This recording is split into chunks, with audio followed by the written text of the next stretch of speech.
let's start, because I'm still not clear how to make that bridge between, you have your spiritual understandings, your higher consciousness, and then you have the hardcore facts that there's beings coming here, and that's true. But how do you integrate those two into redefining who we are as human beings? I think that's a sort of question. How do you just integrate those realities that there's something out there, and how does that affect us on a spiritual level? So let's start at the end. Danny, are you ready to answer that? Have you thought about that? I'm sure you have. Yes, as some of you may know, that I was chief counsel for the United States Jesuit headquarters in Washington, D.C. for 10 years. And during that time, I was contacted by the Congressional Research Service and participated in the 1977 research project that was asked to be done by President Jimmy Carter to provide information to the President on the potential existence of extraterrestrial intelligence and the relationship between that and these UFO sightings. And I participated in that, and that study came to the conclusion that there were at least from 2 to 6, it was a very conservative estimate, from 2 to 6 other highly intelligent, highly technologically developed civilizations in our own galaxy. And the fact that there are 500 billion galaxies would tend to give one, at that time, even in 1977, the understanding of the fundamental reality of the fact that our human species was not only not physically located in the center of the universe, as had one time been thought up until Galileo and Copernicus, and the major trauma that was inflicted upon the Western world upon coming to that realization, and how hard that was fought back against by the churches and the royalists in the world. But the fact of the matter is that we've now come to grips with the reality that we're not physically located in the center of the universe, but we have substituted for that this new mythology that we are somehow located at the absolute apex of the pyramid of life. And we're on the brink at this time of coming to realize that that's not true either. And yet our own self-image, which is central to our understanding of the purpose of our human lives, the role that we play in the universe, our place in the galaxy, all of those issues are fundamental issues that address the fundamental questions of what we refer to as spirituality. How did the universe come into existence? Is the universe unfolding towards some specific purpose that lends meaning to the universe? How did consciousness arise in an otherwise apparently non-sentient universe of matter, mass, and energy? And what are the faculties that our human species has by means of which we can possibly answer questions like that? These are all fundamental, profound philosophical and theological questions. We talked about that some this morning at our gathering. We'll talk about it more throughout the entire weekend, because the coming to grips with these fundamental questions is a call that has been issued now by the Jesuit order in the Catholic Church, the largest order and the largest single denomination in Western civilization, asking us all to come together as private citizens and laypersons to discuss this question as to what we believe the philosophical and theological implications to be of our actually having direct contact with an extraterrestrial civilization. Does that displace us from the role that we thought we played in the universe? Is there more that we can bring to a relationship with these other civilizations that can shed light on what we understand our relationship to be? And what do we have to learn from another civilization that may be literally millions of years in advance of us, technologically and intellectually? Might we still be equals of them in the spiritual realm?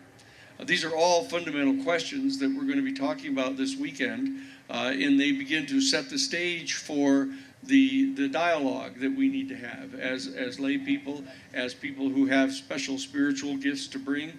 to this discussion, or extraordinarily important experiences, personal experiences of some of the people that are here this weekend of actually having encountered extraterrestrial beings, to share with us what type of questions came up in their communications with these other beings about these fundamental spiritual questions. So this is a profoundly central question to this entire issue of extraterrestrial intelligence.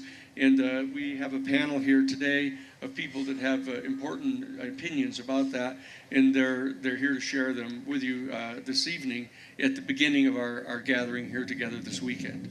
Thank you, Dan. Thank you, Dan Sheehan. I mean, I think part of it is the fact, and maybe Linda, you can talk about this idea of sentience. I mean, there are beings that are, you know, definitely more evolved on a mental, intellectual, intelligence level. They can see many dimensions at once, but the sense of consciousness, I mean, Grant Cameron, if he's here, talks about this idea of consciousness being the key.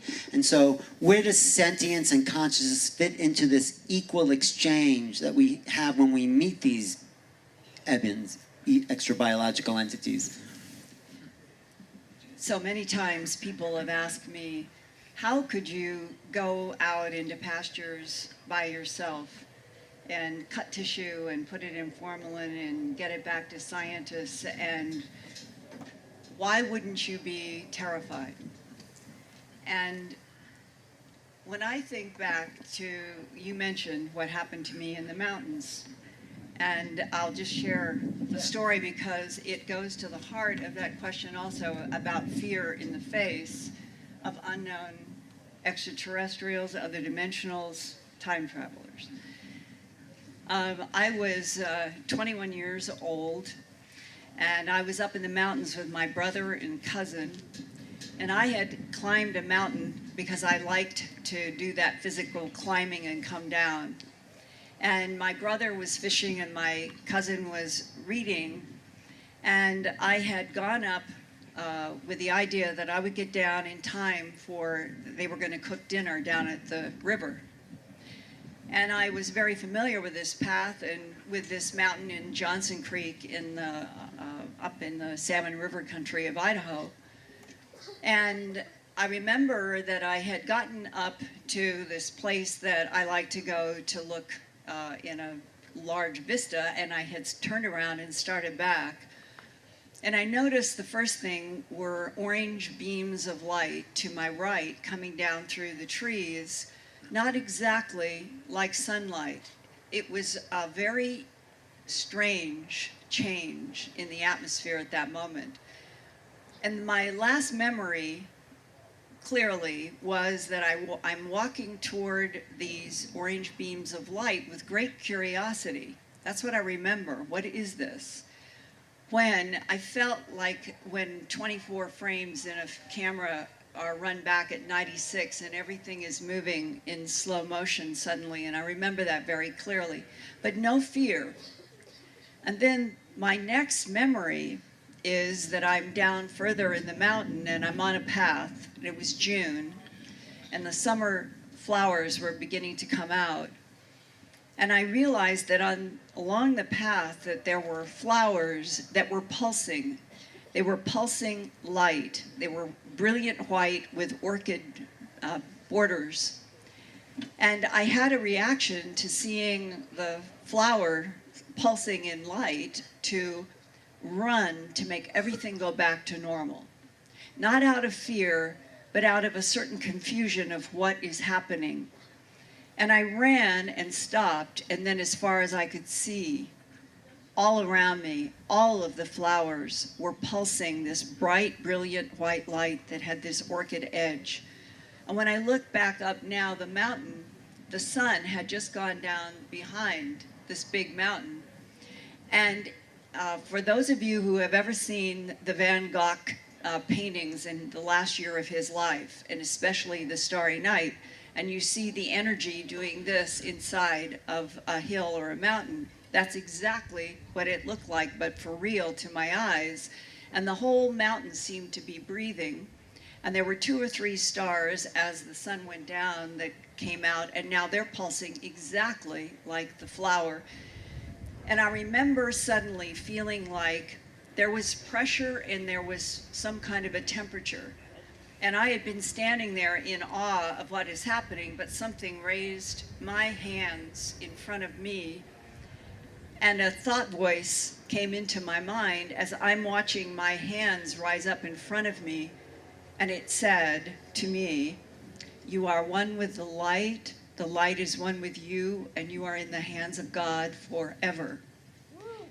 And then, while my hands are being kept in place, it was like a count of 10 to 1, that the whole pulsing light rheostated down to look normal. And as I stood there with my hands in front of me, this other thought came through my mind. This is what reality really is. That underneath every container body, every plant, every animal, every surface, whether it is this planet or a planet 13.9 billion light years from now, all of it, the reality has to do with pulsing light and energy, and what I came in my own mind after that to think of as the divine field. Not a building, not a religion, a divine field that is responsible for all matter worlds, no matter how many universes there are. And it has always been a solid ground in my life, that I could always stand on that ground in my mind, no matter what I was doing and no matter how bizarre whatever I encountered. And that is the way I feel about the non-humans. Whatever they are, whatever the agendas, whether positive or negative, to me, they are like having the surface of this reality lifted up for a while in those mountains in Idaho for me.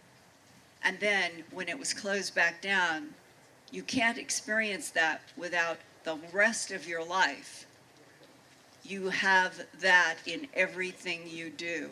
And suddenly things are not so scary, because in the end, I think that there is something true about it.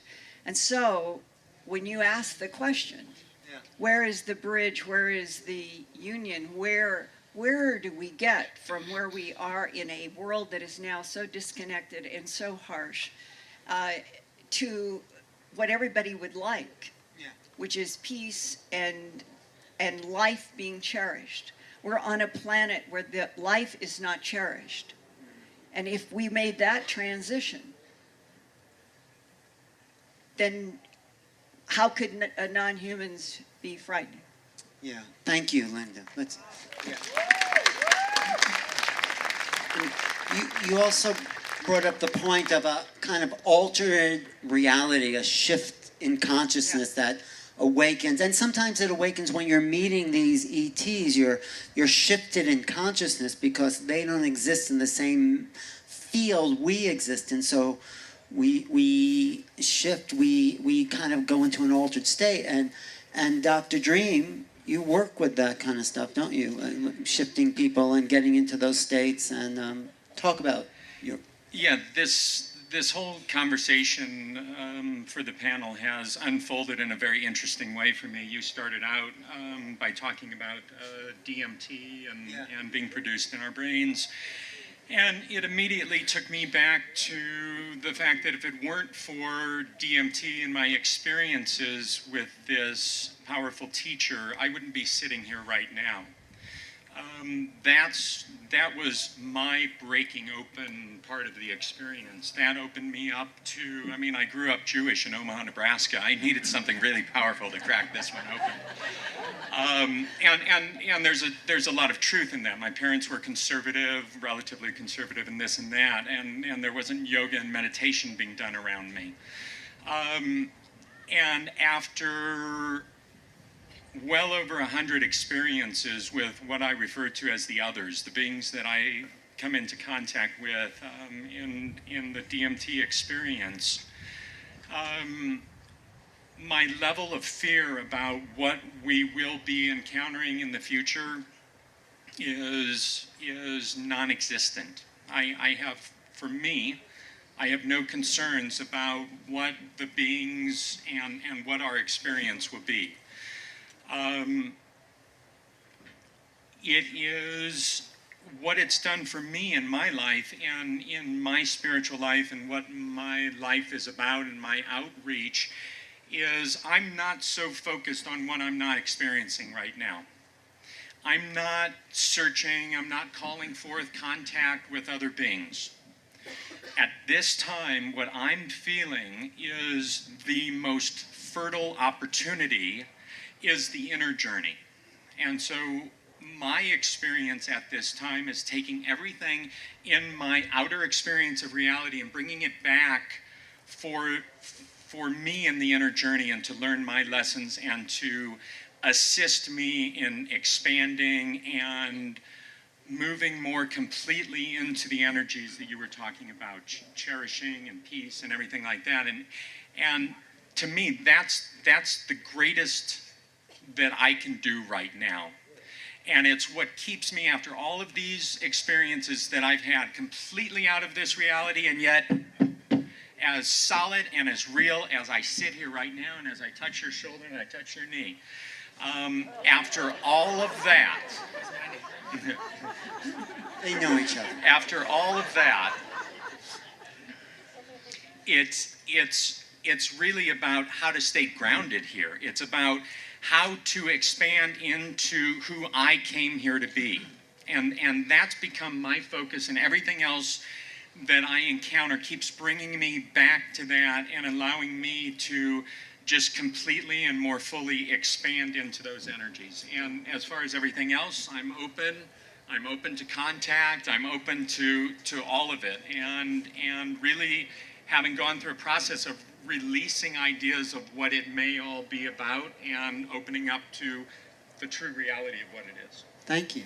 Thank you. Yeah. So Laura, how do you mix those realities, those inner realities of that piece that Dr. Dream talked about, with the idea that there's some harsh realities out there, and there's, also beautiful beings out there waiting to meet? How do you integrate that in your own mind, consciousness? I think the harsh realities just help us to become stronger. I mean, every harsh reality I've ever been through has made me who I am today, and I love those experiences. I bless those experiences. I mean, if you look around, sometimes people who have it easy take it for granted, and they end up sort of crashing, or they end up misusing the power. And, coming into the Eisenhower family with maybe expectations that I might move into politics, I decided to go real deep and understand the nature of energy and learn from energy, and really get an idea of like where the energy is on the planet right now. And we're on a planet that's definitely very challenged. And the thing is, when we're born into a control system and we're limited, which we actually weren't when we are in these higher, more advanced civilizations with more DNA activated, we were 12-strand potential and beyond. We have those memories. Well, things changed. That's a long story. Those are my presentations. And now that we're experiencing a more limited version of ourselves, what we're really awakening to is really no big surprise. I think we're actually really comfortable with it. I think it makes us feel like relieved, like, thank God I didn't want to listen in school kind of thing. Like, thank God I didn't want to go to church, because I was really wondering, like, why, like, none of this was resonating. And I think we're really healing a lot of the stigmas and projections that come from being an expanded multidimensional being, because that's what we are. And I think in these times we're increasing our spirituality the more we discover what's out there. And it certainly does not negate there being a god or goddess or source energy. It's just we're in a multidimensional cosmos. There's like 7 universes or so. And there's a ton of beings. But we're in a free will universe, and it's a little bit different, because the founder races, who were bringing that energy of the intention of source through them to seed life in the time matrix, through free will, some of those entities decided to experiment a little bit with power, and the negative ego ended up emerging from the imbalance of the masculine and feminine as well. And so the harsh reality is us, really needing to look at ourselves. And I came in a very sensitive being with a very big open heart, and so I joke and say it's been a boot camp to learn how to be a real bitch. And I think for those that come in very cold and very closed off, their lessons might be about expansion and being warmer. But I think as individuals, we get exactly what we need. And so the harshness is that we're not going to walk away without gaining something immense and beautiful and enriching and meaningful. And we have to understand that the adversity is an incredible way to get there, because two people are going to experience something different. So where I might end up in a challenge because I might be vulnerable or open-hearted to people that probably don't deserve it, somebody else might have a really strong boundary and never need to meet those people. So, or some people might refuse certain information that could really benefit them, while others are all about it. So the harshness, to me, is like exercising a muscle. People volunteer for pain. They climb Mount Everest. We birth children. Actually, it shouldn't hurt as much as it does, but we're learning to get back into our divine feminine. But the thing is, when we sign up for pain, exercise and stretching our boundaries to push the limit, we're totally fine with it. We know it makes us strong. But when it comes at us out of left field and we feel like we didn't invite it, then it feels like a violation. And that's something we need to understand. What are the deeper reasons, and what do we need to do? Where do we need boundaries, and where do we need openness? And nobody can make those decisions for you but you. And to me, oneness is diversity and harmony, and we have to learn to respect each other's individual paths, where we are on our path, and just allow ourselves to have an open experience, so that when the harsh realities show up, we have somebody to hug, we have a hand to hold, we have the support from each other, and we can share the gifts, the wisdom, and the knowledge, because somebody else might have something that we can gain from, and somebody could really assist us. And so to me right now, we're in a major rehabilitation. We're moving out of a lot of trauma and pain as a human race that we've disguised with attachments that are unhealthy and addictions, and really being plugged into the matrix, and avoiding ourselves and letting somebody else run the show. And those days are over. And so harshness is now turning into the diamond body, and it's turning into the rainbow body, and it's turning into what this level of pressure and adversity creates when we're open to the miracles and the blessing of what it truly means. Wow. Thank you. Thank you. Wow, that's great. Bashar says this is your last chance for pain, okay? So we're coming, it doesn't get any denser than this. So get it while you can, because we're moving on. We're moving up. So for James, I know you've already integrated that. You live in a sort of integrated world where the physical realities are the spiritual realities. Can you talk about that? Actually, I don't know anything. I'm just sitting here holding space. Okay, that's good. That's very spiritual. I'm wondering why everybody else is here. What are you guys doing here? But it's always not been about me. It's been about the people, and I kind of see you like the ETs see you. You're the forgotten gods. It's like you all came from the source, and that was your original beginning, and then you drop down through all the dimensions to get to here. So you've already done all these other things. You've been all these Andromedans and Pleiadians and the Orion Council of Light Beings, and some of you were felines, some of you were lion beings, humanoid lion beings. It's all in our history.